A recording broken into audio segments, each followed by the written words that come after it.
La préfiguration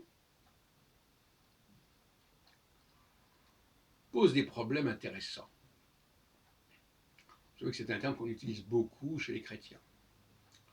Tel texte de l'Ancien Testament préfigure tel événement, telle situation du Nouveau Testament. C'est une formule récurrente et obsessionnelle.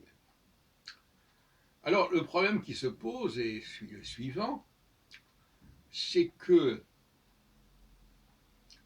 soit ce qui est censé être préfiguré a été en réalité calqué sur des événements plus tardifs, et après on a antidaté le document,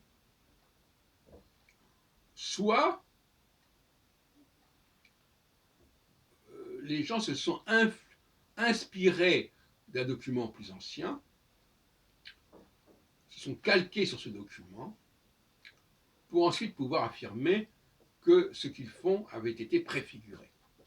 Ce qui donne toujours une certaine dimension aux choses.